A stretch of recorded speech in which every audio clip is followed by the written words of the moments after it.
Macron decries France's Nazi past during Netanyahu visit, calls for renewed peace talks. French President Emmanuel Macron has denounced France's collaboration in the Holocaust, lashing out at those who negate or minimize the country's role in sending tens of thousands of Jews to their deaths.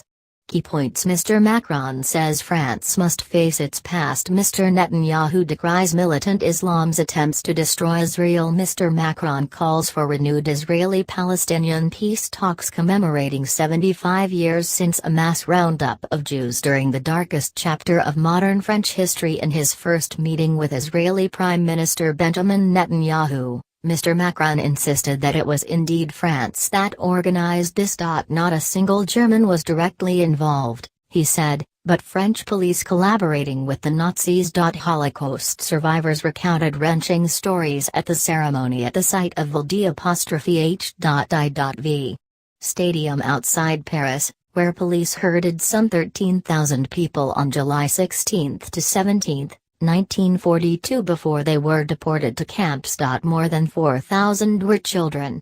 Fewer than 100 survived. They were among some 76,000 Jews deported from France to Nazi camps. It was a half-century later when then President Jacques Chirac became the first French leader to acknowledge the state's role in the Holocaust's horrors. Mr. Macron dismissed arguments by French far-right leaders and others that the collaborationist Vichy regime did not represent France. It is convenient to see the Vichy regime as born of nothingness, returned to nothingness.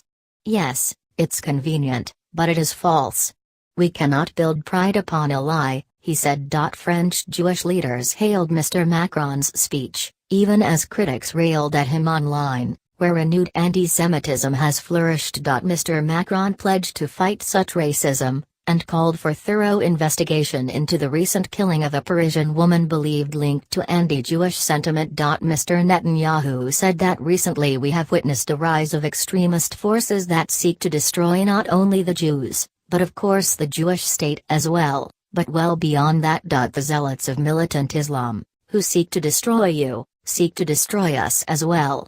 We must stand against them together, he said. Macron calls for renewed Israeli-Palestinian peace talks. But after they attended the Holocaust commemoration, Mr. Macron also appealed for renewed Israeli-Palestinian peace talks. Worried that Mr. Netanyahu is backing away from commitment to a two-state solution, Mr. Macron assailed Jewish settlement construction as a threat to international hopes for peace.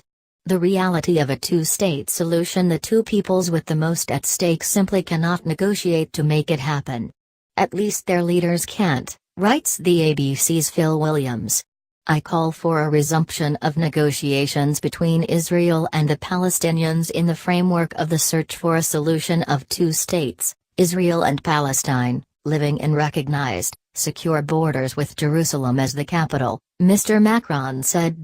Pro-Palestinian and other activists protested Mr. Netanyahu's appearance in Paris, criticizing Jewish settlement policy and the blockade of Gaza. Mr. Macron condemned an attack last week that killed 2 Israeli police officers at a Jerusalem shrine revered by Jews and Muslims, and said he was committed to Israel's security, but warned that continued Jewish settlement construction threatens peace efforts. At his side, Mr. Netanyahu said, "We share the same desire for a peaceful Middle East," but did not elaborate on eventual peace talks.